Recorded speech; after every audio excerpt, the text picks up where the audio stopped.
You know, the PS5 does a lot of cool things that the PS4 and PS4 Pro just don't do. Chief among them, at least in this case, is 4K Blu-ray playback. And because of that, I think it's important to see just how well it compares to an actual dedicated Blu-ray player. In this case, the Panasonic UB-820. Stick around.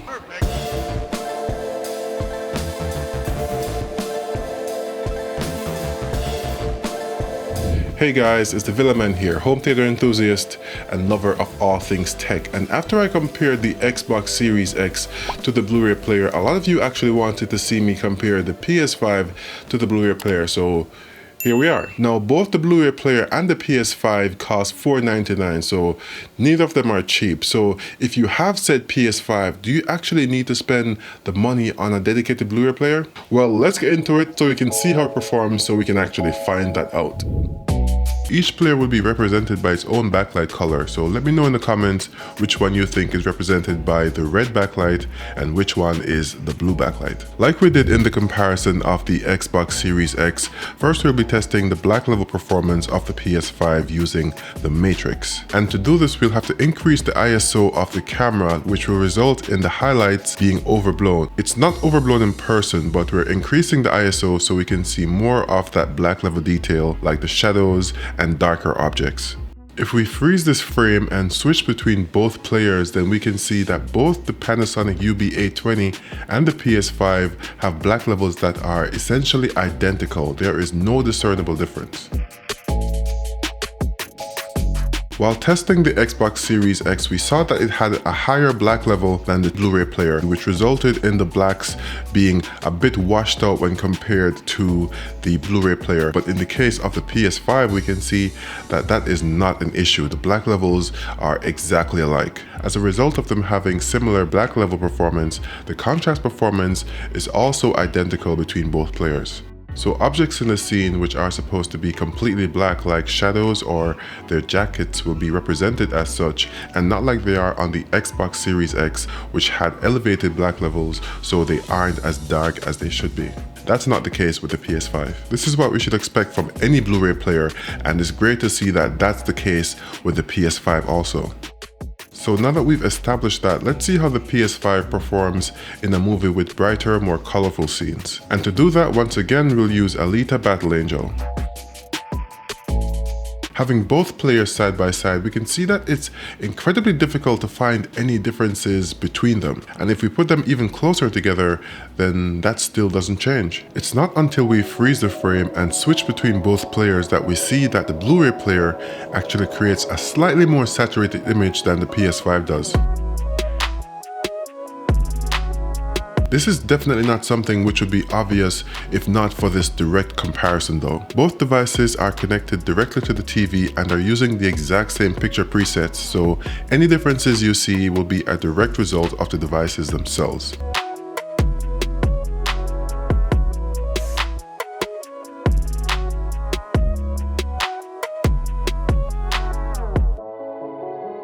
Using this scene to check out the fine detail of the picture from both devices, we can see that they are again very similar. So there's also no issue with the amount of fine detail that the PS5 produces.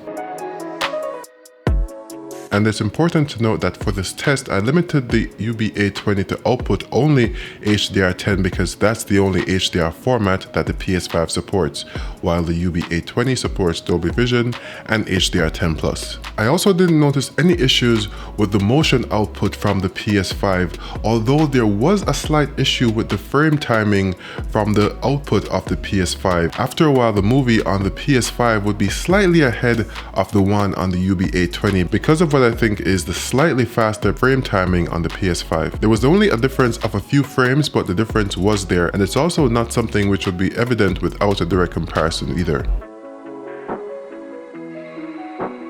So after seeing all that, one thing is abundantly clear. The PS5 currently performs better than the Xbox Series X does when it comes to playing back 4K Blu-rays.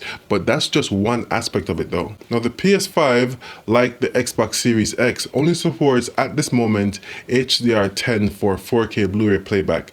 It does not support Dolby Vision, but the Xbox Series X supports Dolby Vision for streaming sources. The PS5 does not have that feature, at least not at the time of making this video. So if you want HDR content with the dynamic metadata that Dolby Vision or HDR10 Plus presents, then you'd have to get a dedicated Blu-ray player. I actually made a video on how Dolby Vision compares to HDR10 and HDR10 Plus in the card up there, if you want to see what you're missing if you go solely with a PS5. Now, thankfully, like any Blu-ray player worth its salt, the PS5 supports Dolby Atmos, so you'll be able to get spatial audio from your console. So if you have an extensive surround system, you will get that benefit. That said though, the Blu-ray player has a bunch of features that the PS5 just doesn't have, from its tone mapping capabilities for your specific TV type. So say you have either an OLED TV, an LCD TV,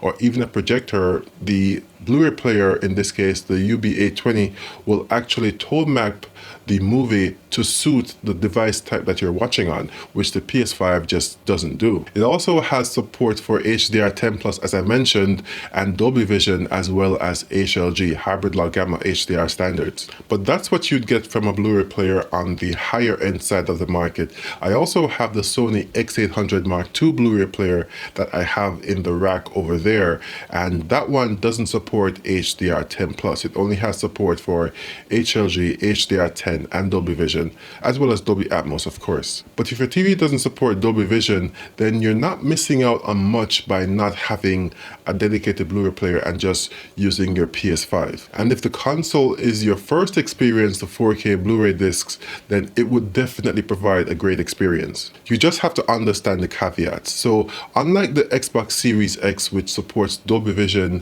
for streaming content, the PS5 does not. So there's also that issue to contend with. Let me know in the comments what you think about having your console as your Blu-ray player, or if you have a dedicated one for playing back Blu-ray discs. Don't forget to like the video if you liked it, and subscribe for more audio and video content. Thanks for watching, and until next time, this has been your friendly neighborhood Villaman saying be safe and peace.